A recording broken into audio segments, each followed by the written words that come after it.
Okay, good evening. So we'll continue discussion of moving charges in electric and magnetic fields. Okay, మనం cyclotron ని చాలా depth లో deal చేసాం. నేను ఏదైతే కొంత అడిషనల్ కంటెంట్ మీకు వాట్సాప్ లో షేర్ చేశానో అది మీరు వినుంటారని అనుకుంటున్నాను. సో సైక్లోట్రాన్ మీద మీకు క్లారిటీ వచ్చే ఉంటుంది. నేను మళ్ళీ రీపీట్ చేస్తాను. మీకు ఎప్పుడు ఏ డౌట్ వచ్చినా కూడా ఇంకేదైనా క్లారిటీ కావాలంటే నాకు ఒకసారి వాట్సాప్ లో పింగ్ చేస్తే నేను మీకు మళ్ళీ క్లారిటీ ఇస్తాను. ఓకే, సో ఇప్పుడు వీఆర్ డీలింగ్ విత్, ఇంకా మనం పెళ్లి కొడుకు దగ్గరే ఉన్నాం. ఓకేనా, వదిలేలా, ఇంకా మేకప్ చేస్తున్నాం. సో మనం ఏం నేర్చుకున్నామంటే మ్యాగ్నెటిక్ ఫీల్డ్ ఎప్పుడు ప్రొడ్యూస్ అవుతుందంటే చార్జ్డ్ పార్టికల్ మూవ్ అవుతున్నప్పుడు మ్యాగ్నెటిక్ ఫీల్డ్ ప్రొడ్యూస్ అవుతుంది. అంతేగా, అఫ్ కోర్స్ ఎలక్ట్రిక్ ఫీల్డ్ కూడా వస్తుంది, కానీ మనం ప్రిడామినెంట్ గా మూవింగ్ చార్జెస్ విషయంలో మ్యాగ్నెటిక్ ఫీల్డ్ మాత్రమే తీసుకుంటాం. ఓకే, తర్వాత మనం ఏం నేర్చుకున్నామంటే మూవింగ్ ఛార్జ్ నే మనం కరెంట్ అంటాం కదా. సో కరెంట్ ఎప్పుడైతే ఒక కండక్టర్ లో పాస్ అవుతుందో it produces a magnetic field. So current produces magnetic field అని ఒక స్టేట్మెంట్ ఇచ్చుకోవచ్చుగా. అంటే ఎలాగైతే ఛార్జ్ ప్రొడ్యూసెస్ ఎలక్ట్రిక్ ఫీల్డ్ అని అంటామో, మనం దాన్ని moving charge producing electric and magnetic fields ఇదంతా లేకుండా, సుత్తి లేకుండా సింపుల్ గా చెప్పాలంటే electric current produces magnetic field. అంతేగా, ఒక వైర్ తీసుకోండి, దానిలో కరెంట్ పాస్ చేస్తే it produces magnetic field in its vicinity. Okay, so Biot Savart law అని మనకు ఒకటి వస్తుంది. ఓకేనా, ఫస్ట్ బయో సవాట్లా అని ప్రొనౌన్స్ చేయడం నేర్చుకోండి. చాలా మంది దాన్ని రాంగ్ గా ప్రొనౌన్స్ చేస్తారు. బయో సవాట్లా అని ఎలా ప్రొనౌన్స్ చేయాలంటే Leo Bazar.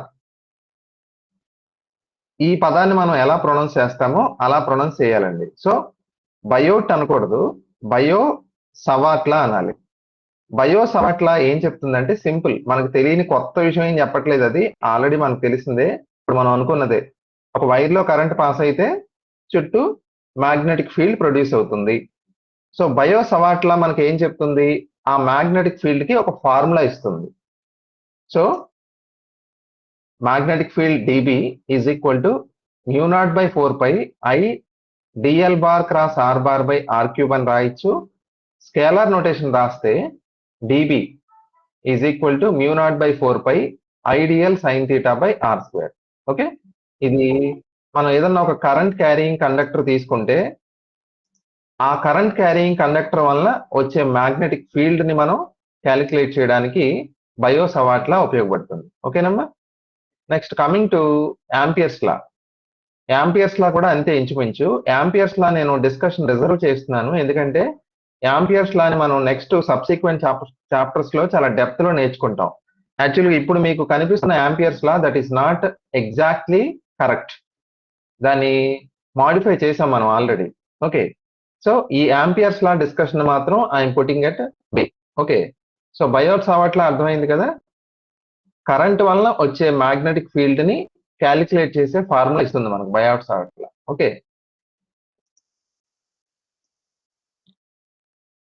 Next electromagnetic induction. అంటే ఇక్కడ ఏమవుతుంది అంటే ఈ పాటికే మనం ఇంట్రడక్షన్ బాగా డ్రాగ్ ఆన్ చేశాం కదా. ఫస్ట్ ఎలక్ట్రిక్ ఫీల్డ్ అంతా పెళ్లి కూతురు ఇంట్రడక్షన్ చెప్పుకుంటా వచ్చాం ఒక రోజు 2 రోజులు. నెక్స్ట్ మ్యాగ్నెటిక్ ఫీల్డ్ అంటే పెళ్లి కొడుకు గురించి చెప్పాము. ఇప్పుడు ఈ పదం చూస్తే మీకు అర్థమైపోయి ఉండాలి, లవ్ స్టోరీ స్టార్ట్ అయిపోయింది. ఇంకా ఎలక్ట్రోమాగ్నెటిక్ ఇండక్షన్. సో ఇక్కడ 2 పదాలు మెర్జ్ అయినాయి చూసారా. ఎలక్ట్రో అంటే ఎలక్ట్రిక్ ఫీల్డ్, మ్యాగ్నెటిక్ అంటే magnetic field, induction. So electromagnetic induction. ఓకేనా, అంటే ఏం చెప్తుందంటే అది ఇప్పుడు ఇక్కడ నుంచి ఇంటరాక్షన్ స్టార్ట్ అయింది ఇద్దరికి. మ్యాగ్నెటిక్ ఫీల్డ్ నుంచి ఎలక్ట్రిక్ ఫీల్డ్ ఎలా వస్తుంది అండ్ వైస్ వర్సా. ఇప్పుడు ఒక విషయం చెప్పండి, ఎలక్ట్రిక్ ఫీల్డ్ నుంచి మ్యాగ్నెటిక్ ఫీల్డ్ ప్రొడ్యూస్ అవ్వడం అనేది ఆల్రెడీ జరిగిపోయింది. ఎలాగో చెప్పండి, దానికి ఎగ్జాంపుల్ చెప్పగలరు ఎవరన్నా? ఎలక్ట్రిక్ ఫీల్డ్ నుంచి మ్యాగ్నెటిక్ ఫీల్డ్ ప్రొడ్యూస్ అవ్వడం ఏం లేదమ్మా, ఒక వైర్ లో కరెంట్ పాస్ అవుతుంది అన్నాను నేను. వైర్ లో కరెంట్ పాస్ అవుతుంది అంటే అది ఎలక్ట్రిక్ ఫీల్డ్ వల్లనే కదా కరెంట్ పాస్ అయ్యేది. మీకు చూడండి, ఎలక్ట్రిక్ కరెంట్ ఎప్పుడు కూడా ఎలక్ట్రిక్ ఫీల్డ్ వల్లనే వస్తుంది. ఓకేనా, సో ఎలక్ట్రిక్ ఫీల్డ్ వల్ల చుట్టూ మ్యాగ్నెటిక్ ఫీల్డ్ క్రియేట్ అయినట్టే కదా. సో అది ఆల్రెడీ జరిగిపోయింది. ఓకే, మీకు ఇప్పుడు పాయింట్ ఏంటి, నేను ఫస్ట్ లో చెప్పాను కదా, మీరు కొంతమంది ఉండుండ్రు, electricity, magnetism, they are not two different things, they are one and the same. Okay, so first మనం ఎలక్ట్రిక్ ఫీల్డ్స్ గురించే డిస్కస్ చేసాం, తర్వాత మ్యాగ్నెటిక్ ఫీల్డ్స్ గురించి మాత్రమే డిస్కస్ చేసాం. ఇప్పుడు మనం రెండిటి యొక్క ఇంటరాక్షన్ గురించి డిస్కస్ చేస్తున్నాం, లవ్ స్టోరీ అన్నమాట. ఓకే, సో మనం ఇక్కడ ఏం నేర్చుకోబోతున్నాం అంటే, ఇండక్షన్ అంటే ఏంటంటే మ్యాగ్నెటిక్ ఫీల్డ్ నుంచి ఎలక్ట్రిక్ ఫీల్డ్ ఎలా వస్తుంది. ఓకేనా, దాన్ని మనం ఫారడేస్ లా అంటాం, ఎలక్ట్రోమాగ్నెటిక్ ఇండక్షన్. అది ఏంటంటే మీకు ఒక గిఫ్ట్ చూపిస్తాను, ఒకసారి చూడండి, అది చూసిన తర్వాత మీకు అర్థం అవుతుంది. ఓకే,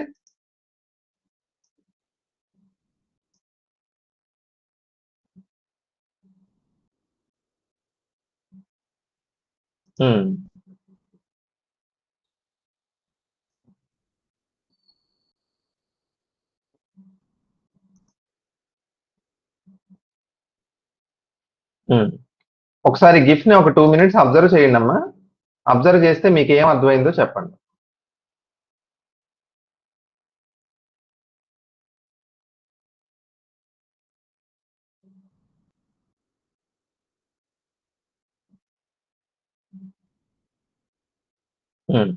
ఎవరైనా రెస్పాండ్ అవ్వండి అమ్మా, మీకు ఏమన్నా అర్థమైందా?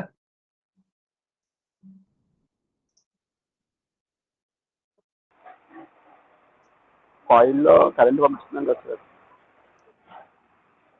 కరెంట్ వస్తుంది, అది ఓకే. వంశీ చెప్పమ్మా. దాని నుంచి ప్రొడ్యూస్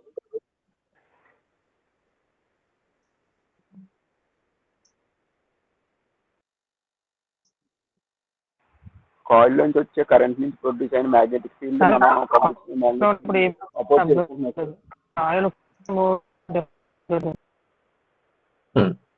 అక్కడ మీరు చెప్తున్నా ట్రై చేస్తున్నారు కానీ సిగ్నల్ ఇష్యూ అనుకుంటా. నేను చెప్తాను చూడండి. సార్, ఒక మ్యాగ్నెట్ ని కాయిల్ కి, వంశీ చెప్పమ్మా. మ్యాగ్నెట్ ఉంది కదా సార్, అవునమ్మా. ఆ మ్యాగ్నెట్ మామూలుగా కదపకుండా ఉన్నప్పుడు డిఫ్లెక్షన్ ఏం చూపించట్లేదు సార్. సడన్ గా ఎప్పుడైతే మూవ్ చేస్తున్నామో అప్పుడు అందులో డిఫ్లెక్షన్, అప్పుడు సడన్ గా మూవ్ చేస్తున్నామంటే ఫ్లక్స్ వెళ్ళుకుంటున్నాం. ఎప్పుడైతే ఫ్లక్స్ చేంజ్ అవుతుందో కరెంట్ పుడుతుంది sir. Change in magnetic flux వల్ల కరెంట్ పుడుతుంది. Very good, very good, very nice. So మన వంశీ చెప్పినట్టుగా మీరు అక్కడ అబ్జర్వ్ చేసి ఉంటారు, మ్యాగ్నెట్ ని కదపకుండా దగ్గరగా పెట్టినా దూరంగా పెట్టినా మనకి డిఫ్లెక్షన్ రావట్లా. అది డిఫ్లెక్షన్ అంటే ఏంటది? అది కరెంట్ డిఫ్లెక్షన్ కదా. సో ఎప్పుడైతే మ్యాగ్నెట్ ని దగ్గరగా తీసుకెళ్తుంటే లేకపోతే దూరంగా తీసుకెళ్తుంటే అప్పుడు మాత్రం కరెంట్ వస్తుంది, అంటే ఇండ్యూస్ ఈఎంఎఫ్ వస్తుంది. సో మనకి ఏం అర్థం అవుతుంది దాన్ని బట్టి, మ్యాగ్నెటిక్ ఫీల్డ్ ఎప్పుడైతే చేంజ్ అవుతుందో అప్పుడు కరెంట్ పుడుతుంది. సో మనం దీన్ని ఎలా రాస్తామంటే, అంటే ఇండక్షన్ ప్రిన్సిపల్ ఏంటంటే change in magnetic flux. Magnetic field మారితే ఫ్లక్స్ మారినట్టే కదా. ఎప్పుడైతే మ్యాగ్నెటిక్ ఫ్లక్స్ అనేది మారుతుందో దానివల్ల ఇండ్యూస్డ్ కరెంట్ వస్తుంది. అంటే in other words, magnetic field దేన్ని ప్రొడ్యూస్ చేస్తుంది? ఎలక్ట్రిక్ ఫీల్డ్ ని ప్రొడ్యూస్ చేస్తుంది, అంతేగా. సో స్టార్ట్ అయింది చూసారా ఇంట్రాక్షన్. ఆల్రెడీ మనకు తెలియకుండానే ఎలక్ట్రిక్ ఫీల్డ్ నుంచి మ్యాగ్నెటిక్ ఫీల్డ్ ఎలా వచ్చిందో చెప్పేసాం, యాంపియర్స్ లా ద్వారానో లేకపోతే బయోట్ సావర్ట్ లా ద్వారా. ఓకేనా, ఐ నుంచి మ్యాగ్నెటిక్ ఫీల్డ్ వచ్చింది. ఇది రివర్స్ కదా, మ్యాగ్నెటిక్ ఫీల్డ్ నుంచి కరెంట్ ఎలా వస్తుంది అంటే magnetic field to electric field అన్నమాట. ఓకే, సో ఎప్పుడైనా మ్యాగ్నెటిక్ ఫ్లక్స్ కనుక చేంజ్ అయితే దానివల్ల ఈఎంఎఫ్ వస్తుంది, దాన్ని మనం ఇండ్యూస్డ్ ఈఎంఎఫ్ అంటారు.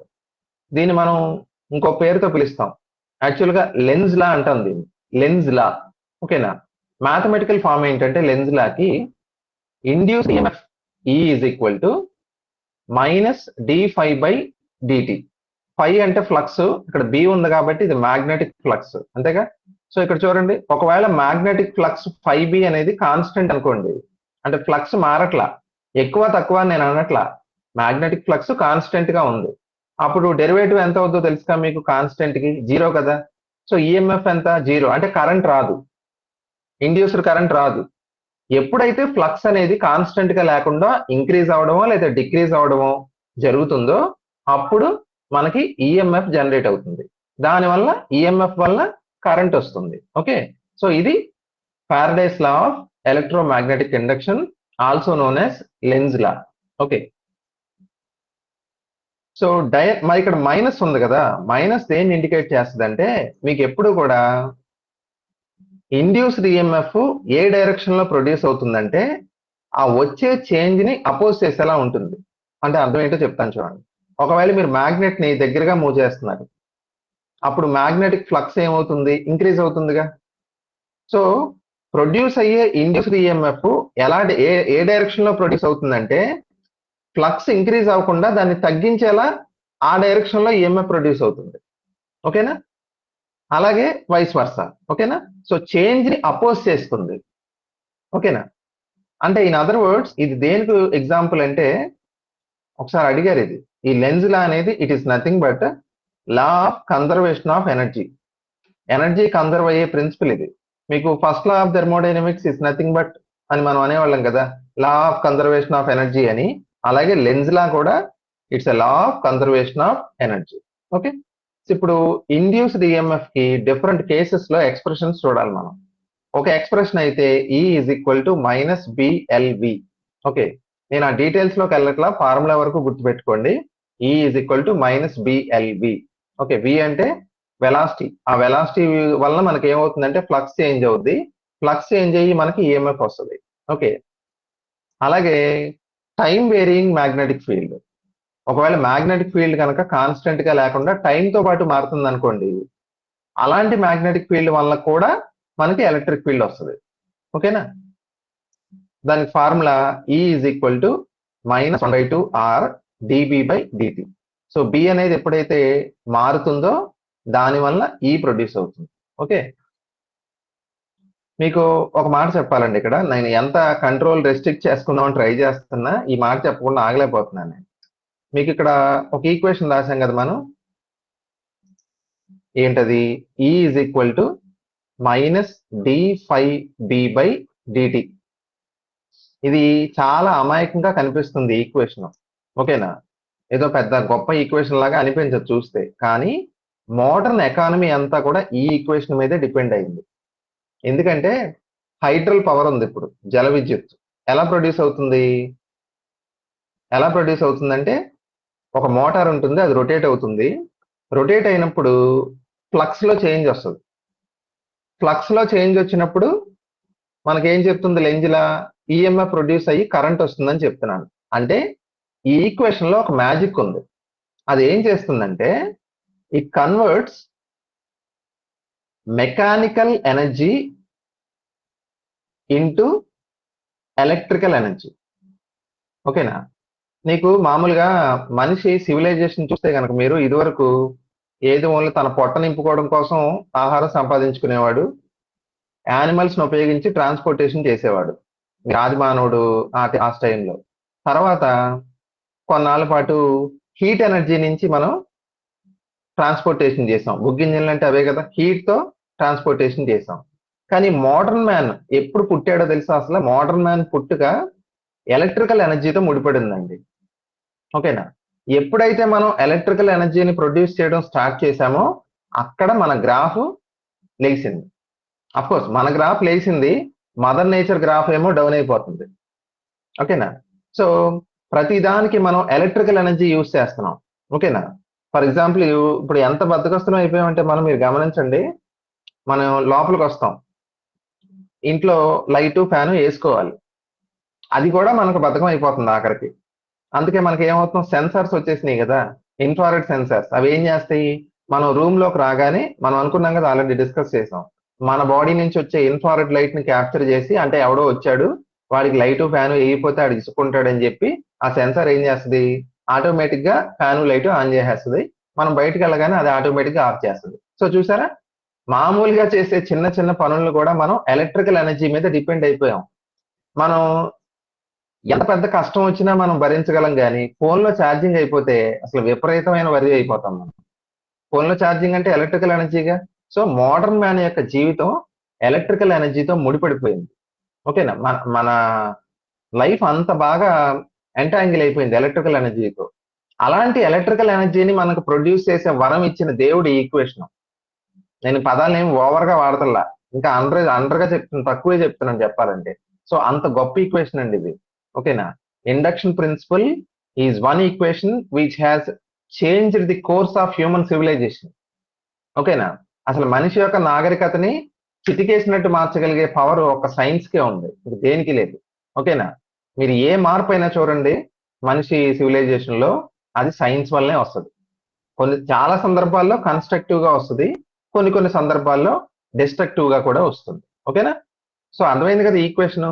మ్యాగ్నెటిక్ ఫ్లక్స్ ఎప్పుడైతే చేంజ్ అవుతుందో దానివల్ల ఇండ్యూస్డ్ ఈఎంఎఫ్ వచ్చి, ఇండ్యూస్డ్ ఈఎంఎఫ్ అంటే తెలుసు కదా, ఈఎంఎఫ్ ఎప్పుడైతే ఉంటుందో కరెంట్ వస్తుంది ఆటోమేటిక్ గా.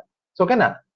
ఆ మైనస్ ఎందుకు వచ్చిందంటే ఆ ప్రొడ్యూస్ అయ్యే ఈఎంఎఫ్ చేంజ్ ని అపోజ్ చేస్తుంది. ఓకేనా? ఇదేంటి, nothing but the law of conservation of energy అని చెప్పాను కదా. అయితే ఇన్నర్ మీనింగ్ ఏంటంటే ఈ ఈక్వేషన్ మనకి ఏం చేస్తుంది, అప్పుడు నేను ఏమంటున్నానంటే చూడండి, ఇక్కడ మ్యాగ్నెటిక్ ఫ్లక్స్ లో చేంజ్ వస్తే కరెంట్ ప్రొడ్యూస్ అవుతుంది అన్నాను. మ్యాగ్నెటిక్ ఫ్లక్స్ లో చేంజ్ ఎప్పుడు వస్తుంది? మీరు ఇందాక ఒక గిఫ్ట్ చూశారు కదా, ఇప్పుడు నేను కొన్ని మాటలు చెప్పాను కదా, ఆ మాటల్ని మైండ్ లో పెట్టుకుని ఆ గిఫ్ట్ ఒకసారి ఊహించండి మీరు. వాడు ఏం చేస్తున్నాడు, మ్యాగ్నెట్ ని దగ్గరగా దూరంగా జరుపుతున్నాడు. ఓకేనా?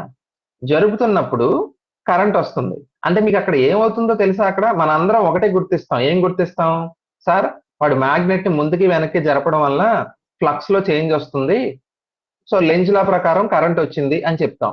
దానిలో ఇంకో మీనింగ్ ఉంది, జాగ్రత్తగా ఇంకో లేయర్ ఆఫ్ అండర్స్టాండింగ్ ఉంది. చెప్పండి ఏంటి ఎవరన్నా.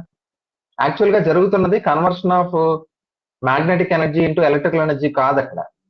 చెప్పగలరు ఎవరన్నా? అక్కడ జరుగుతున్నది ఏంటి, ఏ ఎనర్జీగా మారుతుంది?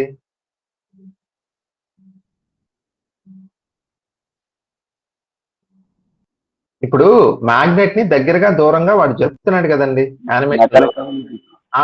వెరీ గుడ్ అమ్మా. అంటే అది మెకానికల్ ఎనర్జీ కదా. అంటే మనం ఏం చేయగలుగుతున్నాం, ఆ సింపుల్ ఎక్స్పెరిమెంటే చెప్తుంది మనకి ఈక్వేషన్ ఎంత గొప్పదో. మెకానికల్ ఎనర్జీని ఎలక్ట్రికల్ ఎనర్జీగా మారుస్తున్నాం మనం. ఎంత గొప్ప విషయం అది, అంతే కదా.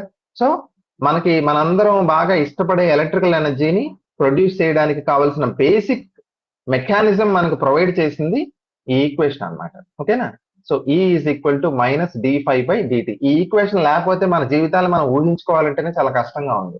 మీకు హైడ్రల్ పవర్ కానీ, ఇప్పుడు చెప్పిన ఈ అప్లికేషన్స్ కానీ, ఇవన్నీ కూడా ఈ ఈక్వేషన్ తో ముడిపడినాయి. ఓకేనా? సో చూసారా, మనం చాలా మంచి పెళ్లి చేస్తున్నాం, అందులో డౌటే లేదు. ఓకేనా? అంటే అన్ని పెళ్లిళ్ళు ఏదో ఫ్యామిలీ డెవలప్ చేయడానికి అన్నట్టు కాకుండా ఈ పెళ్లి దేనికంటే లోక కళ్యాణం కోసం. ఎలక్ట్రిసిటీ, మ్యాగ్నెటిజం అనే ఇద్దరికి మనం పెళ్లి చేస్తున్నాం అంటే ఇండక్షన్ ద్వారా. సో అది it is good for the human civilisation. Okay, so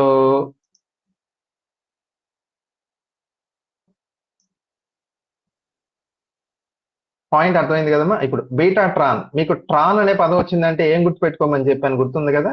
Tron means particle accelerator. అది పార్టికల్స్ ని యాక్సలరేట్ చేసి బొంబార్డ్ చేయిస్తుంది. ఆ ఈవెంట్ లో కొన్ని కొత్త పార్టికల్స్ పుడతాయి.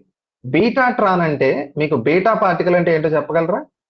దేని బీటా పార్టికల్ అంటారు?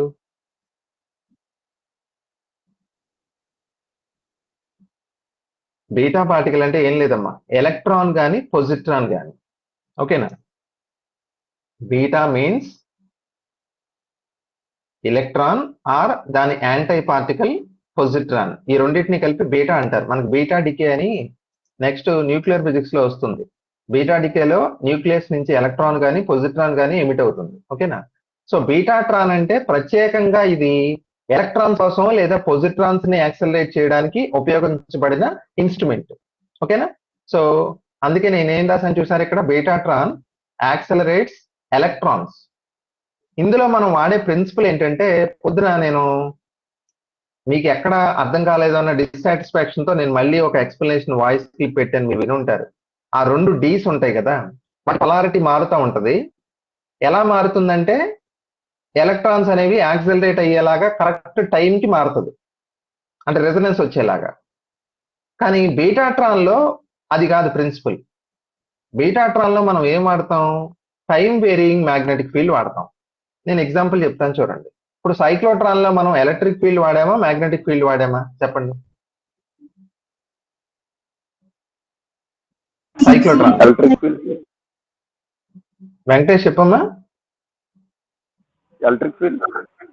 మ్యాగ్నెటిక్ ఫీల్డ్ వాడలేదు అసలు.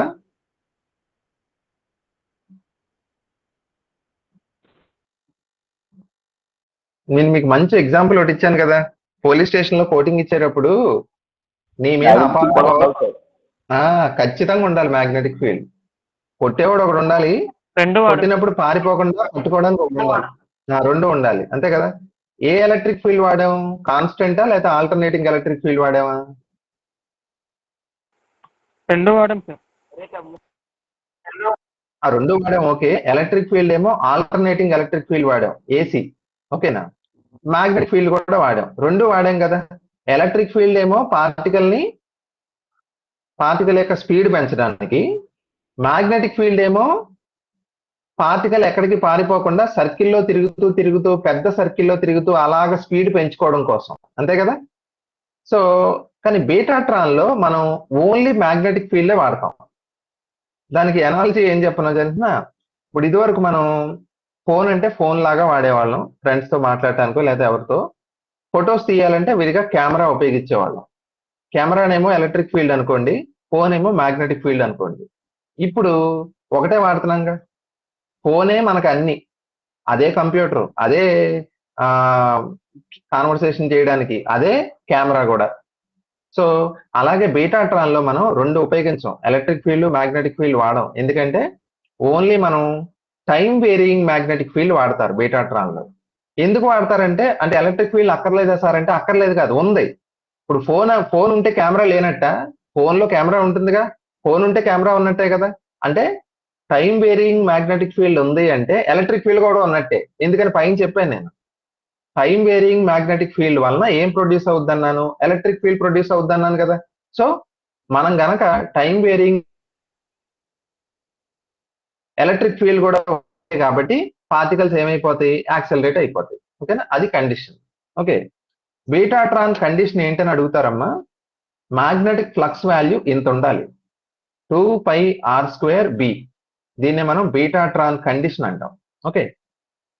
Next, moving coil బెలిస్టిక్ galvanometer. ఇక్కడ ఒక ఇమేజ్ చూపిస్తాను చూడండి.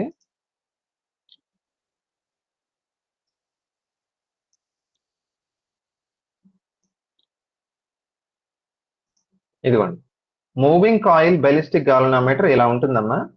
దీన్ని ఒక వైర్ తో ఇలా సస్పెండ్ చేసి, ఒక కాయిల్ ఉంటుంది ఇక్కడ, ఇందులో నెంబర్ ఆఫ్ టర్న్స్ ఉంటాయి. ఈ కాయిల్ అఫ్ కోర్స్ ఇలా కిందకు వేలాడదీశారు, కానీ ఇక్కడ మ్యాగ్నెటిక్ ఫీల్డ్ ఉంచారు.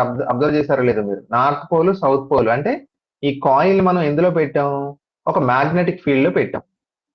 ఇప్పుడు నేను అడిగే ప్రశ్నకి సమాధానం చెప్పండి. ఈ కాయిల్ ని మనం మ్యాగ్నెటిక్ ఫీల్డ్ లో వేలాడదీశాం కదా, దీని మీద టార్క్ పనిచేస్తుందా లేదా?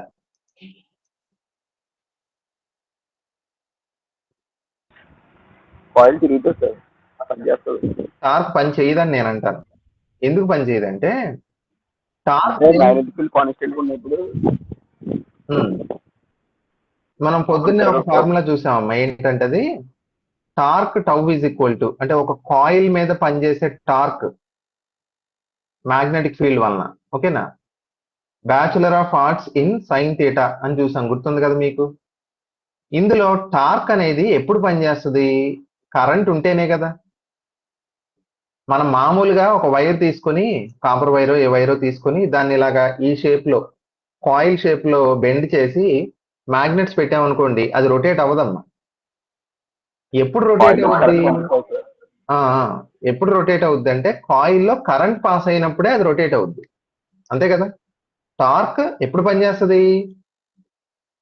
కరెంట్ క్యారీయింగ్ కండక్టర్ మీదే టార్క్ పనిచేస్తుంది. సో అదొకటి గుర్తుపెట్టుకోండి మైండ్ లో. అసలు ఇప్పుడు ఈ ఇన్స్ట్రుమెంట్ ఎందుకు వాడతారు సార్? మామూలుగా చూడండి, గ్యాల్వనోమీటర్ ఎందుకు వాడతారో మీకు తెలుసు.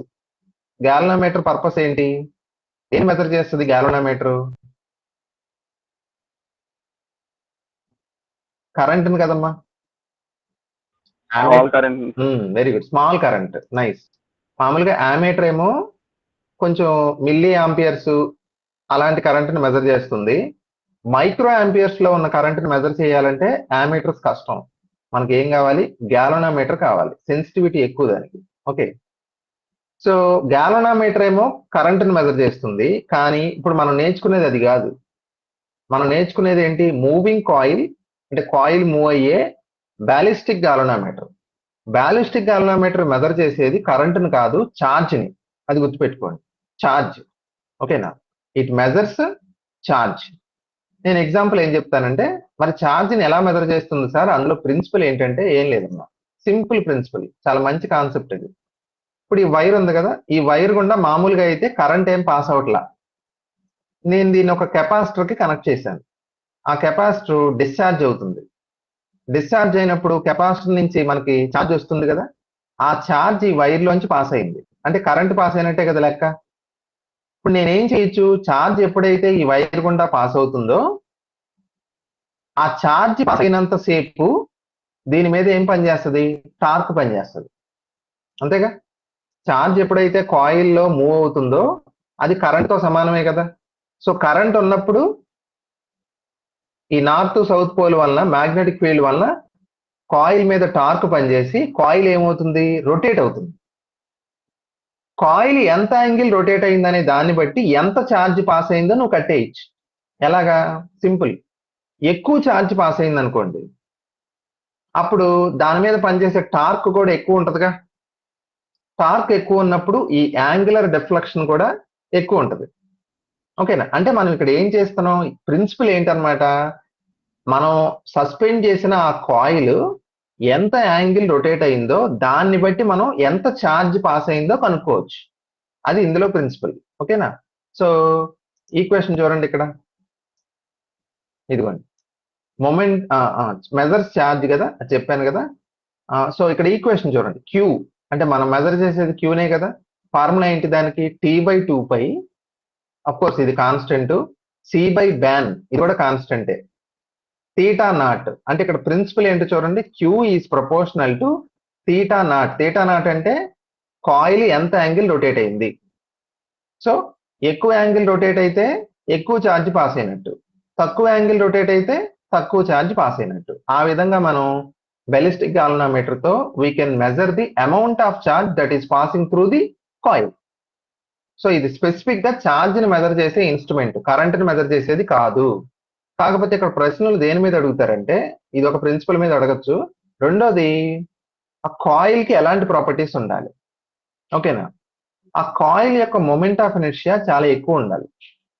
ఓకేనా, moment of inertia of the coil must be large. ఓకేనా, తర్వాత torsional couple must be small. ఓకేనా, ఇక్కడ మొమెంట్ ఆఫ్ ఇనర్షియా ఎందుకు ఎక్కువ ఉండాలని చెప్తున్నారు, ఎవరైనా చెప్పగలరా? మొమెంట్ ఆఫ్ ఇనర్షియా ఎక్కువ ఉంటే మనకు లాభం ఏంటి?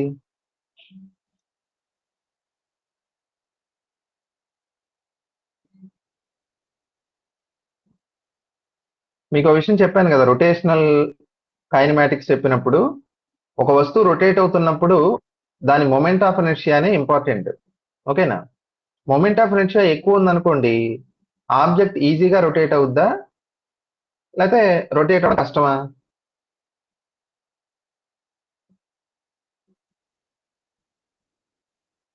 మొమెంట్ ఆఫ్ ఇనర్షియా ఎక్కువ ఉంటే ఈజీగా రొటేట్ అవుతుంది. ఫ్రీగా రొటేట్ అవ్వదమ్మా. మొమెంట్ ఆఫ్ ఇనర్షియా ఎక్కువ అంటే మాస్ ఎక్కువ అని అర్థం. మాస్ ఎక్కువ ఉన్నప్పుడు వస్తువు మూవ్ అవ్వదు కదా. అలాగే మొమెంట్ ఆఫ్ ఇనర్షియా ఎక్కువ ఉన్నప్పుడు ఆబ్జెక్ట్ రొటేట్ అవ్వదు. ఓకేనా, మనం ఎందుకు ఇలా అన్నారంటే, ఇక్కడ మనం ఛార్జ్ని మెజర్ చేయాలి అంటే, ఎక్కువ ఛార్జ్ని మెజర్ చేయాలంటే మొమెంట్ ఆఫ్ ఇనర్షియా తక్కువ ఉందనుకో ఈజీగా రొటేట్ అయిపోద్దిగా.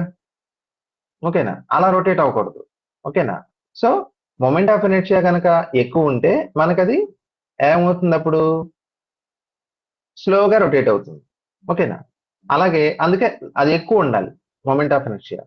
తర్వాత టార్షనల్ కపుల్, కపుల్ అంటే టార్క్, దాన్ని రొటేట్ చేయడానికి అవసరమైన టార్క్ తక్కువ ఉండాలి. ఓకేనా, సో ఈ రెండు ప్రాపర్టీస్ ఇంపార్టెంట్ అమ్మా. బెలిస్టిక్ గాల్వనోమీటర్ యొక్క కాయిల్ ఉండాల్సిన ప్రాపర్టీస్ అంటే, ఐడియల్ రిఫ్రిజరెంట్ కి బాయిలింగ్ పాయింట్ తక్కువ ఉండాలి, లేటెంట్ హీట్ ఎక్కువ ఉండాలి, ఇలా మనం కొన్ని చెప్పాం కదా. అలాగే ఈ కాయిల్ కి ఉండాల్సిన ప్రాపర్టీస్ అవి. ఓకే,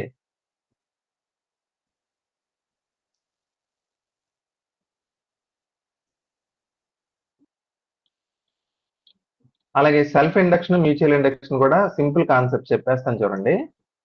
ఇప్పుడు ఎలక్ట్రోమాగ్నెటిక్ ఇండక్షన్ లో ఏమైంది చూసాంగా మనం, మ్యాగ్నెటిక్ ఫ్లక్స్ ఎప్పుడైతే మారుతుందో ఆటోమేటిక్గా దానివల్ల ఇండ్యూస్డ్ ఈఎంఎఫ్ వచ్చి కరెంటు ప్రొడ్యూస్ అవుతుంది, అంతే కదా.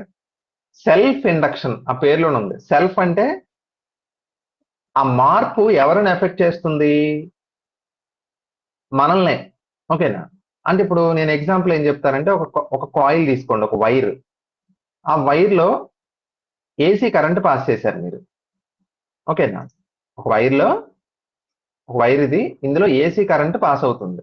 ఏసీ కరెంట్ అంటే ఆల్టర్నేటింగ్ కరెంట్ కదా, అంటే కరెంట్ ఏమవుతుంటది, ఫ్లక్చువేట్ అవుతుంటది. కరెంట్ ఫ్లక్చువేట్ అయినప్పుడు చుట్టూ ఏం ప్రొడ్యూస్ అవుతుంది యాంపియర్స్ లా ప్రకారం? ఒక వైర్ లో కరెంట్ పాస్ అవుతున్నప్పుడు దాని చుట్టూ ఏం ప్రొడ్యూస్ అవుతుంది? Magnetic field. Very good. కాకపోతే ఇప్పుడు మనం పంపించింది ఏసీ కరెంట్ కదమ్మా, సో ప్రొడ్యూస్ అయ్యే మ్యాగ్నెటిక్ ఫీల్డ్ కూడా ఎలాంటి మ్యాగ్నెటిక్ ఫీల్డ్ ప్రొడ్యూస్ అవుతుంది? చేంజ్ అయ్యే మ్యాగ్నెటిక్ ఫీల్డ్, కాన్స్టెంట్ గా ఉండేది కాదు, అంతేగా. సో మ్యాగ్నెటిక్ ఫీల్డ్ ఏమవుతుంది, ఇప్పుడు చేంజ్ అవుతుంది కదా. మ్యాగ్నెటిక్ ఫీల్డ్ చేంజ్ అయినప్పుడు ఫ్లక్స్ కూడా చేంజ్ అవుద్ది. ఆ ఫ్లక్స్ చేంజ్ అయినప్పుడు ఈఎంఎఫ్ ప్రొడ్యూస్ అవుతుందిగా. అది ఎందులో ప్రొడ్యూస్ అవుతుంది? పక్కింట్లో ఎదురింట్లో కాదు, ఈ వైర్లోనే, ఓకేనా. సో ఏ వైర్ వలన అయితే మ్యాగ్నెటిక్ ఫీల్డ్ ప్రొడ్యూస్ అవుతుందో ఆ మ్యాగ్నెటిక్ ఫీల్డ్ లో వచ్చిన చేంజ్ ఆ వైర్ లో పాస్ అయ్యే కరెంట్ నే ఇన్ఫ్లుయెన్స్ చేస్తుంది కదా. So that is known as self induction. Self అదే ఎఫెక్ట్ అవుతుంది, ఓకే. సో సెల్ఫ్ ఇండక్షన్ లో మనం నేర్చుకోవాల్సింది అదే, అంటే అదే ప్రిన్సిపల్. ఇది కొత్త కాన్సెప్ట్ అయితే కాదమ్మా, సేమ్ ఇండక్షన్ ప్రిన్సిపలే. ఆ ఇండక్షన్ వల్ల ఎవరు ఎఫెక్ట్ అవుతున్నారు అన్న దాన్ని బట్టి అది మనం సెల్ఫ్ ఇండక్షన్ అంటున్నాం, ఓకేనా. సో చూడండి ఇక్కడ, సో ఫై అనేది ఐకి ప్రపోర్షనేట్ గా ఉంటుంది. ప్లస్ అనేది కరెంట్ ని బట్టే కదా, కరెంట్ ఎక్కువ ఉంటే ఫ్లక్స్ ఎక్కువ ఉంటుంది, simple. So phi is equal to LI కదా, ఎల్ ని కోఎఫిషియంట్ ఆఫ్ సెల్ఫ్ ఇండక్షన్ అంటా ఉన్నాం. సెల్ఫ్ ఇండక్టెన్స్ కి యూనిట్స్ ఏంటని అడుగుతారు, హెన్రీ. ఇండక్టెన్స్ కి యూనిట్స్ ఏంటి ఎప్పుడు కూడా హెన్రీ. సో అప్పుడు ఇండ్యూస్డ్ ఈఎంఎఫ్ ఫార్ములా మనం లెంజ్ లా నుంచి కట్టొచ్చు కదా, కడితే ఏమవుద్ది, E is equal to minus L into DI by DT వచ్చింది. ఈ ఫార్ములా చూసుకోండి ఒకసారి, ఓకేనా. ఇందులో ఇంపార్టెంట్ ఫార్ములా సోలనాయిడ్ యొక్క సెల్ఫ్ ఇండక్టెన్స్ చాలా సార్లు అడిగారమ్మా. సోలనాయిడ్ అంటే ఏం లేదు, ఇలా ఉంటుంది స్పైరల్ నోట్బుక్ లాగా. అలాంటి సోలనాయిడ్ యొక్క సెల్ఫ్ ఇండక్టెన్స్ ఎంత అంటే మ్యూనాట్ ఎన్ స్క్వేర్ ఏఎల్ కానీ, లేదా mu naught capital N square A by L. ఇక్కడ క్యాపిటల్ ఎన్ కి స్మాల్ ఎన్ కి తేడా చెప్తాను చూడండి. స్మాల్ ఎన్ అంటే number of turns per unit length, అంటే ఒక యూనిట్ లెంగ్త్ కి ఎన్ని టర్న్స్ ఉన్నాయి, ఎన్ని చుట్లు ఉన్నాయి. క్యాపిటల్ అని అంటే అదేం కాదు, ఇంకా టోటల్ నెంబర్ ఆఫ్ టర్న్స్ అంటే. సో ఫార్ములా ఎందులో ఇచ్చాడో చూసుకోవాలి జాగ్రత్తగా. అలాగే టారాయిడ్ అని ఒకటి ఉంటుంది. టారాయిడ్ అంటే ఏం లేదు, మామూలుగా సోలనాయిడ్ అంటే ఇలా స్పైరల్ నోట్బుక్ లా ఉంటుందమ్మా. టారాయిడ్ అంటే ఇలాగా మొత్తం చుట్టేస్తాం మనం, మళ్ళీ సర్కిల్ లా ఫామ్ అవుతుంది, దాన్ని టారాయిడ్ అంటాం. టారాయిడ్ యొక్క సెల్ఫ్ ఇండక్టెన్స్ ఎంత అంటే mu naught N square A by L బదులు 2πr వస్తుంది. ఎందుకని, సోలనాయిడ్ ఏమో ఇలా ఉంటుంది కాబట్టి దానికి లెంగ్త్ ఉంటుంది. టారాయిడ్ అంటే సర్కిల్ షేప్ లో ఉంటుందిగా, సర్కిల్ ఉన్నప్పుడు చుట్టుకొలత చెప్పాలి కదా, అందుకే ఎల్ ప్లేస్ లో 2πr వచ్చింది, ఓకేనా. సో సెల్ఫ్ ఇండక్షన్ అంటే ఏంటి, దాని తాలూకు యూనిట్స్ హెన్రీ, అలాగే self inductance of solenoid, self inductance of toroid, ఈ రెండు గుర్తుండాలి, ఓకే. సో ఇక్కడ స్టాప్ చేస్తున్నానమ్మా, రేపు మ్యూచువల్ ఇండక్షన్ చూద్దాం, ఓకే.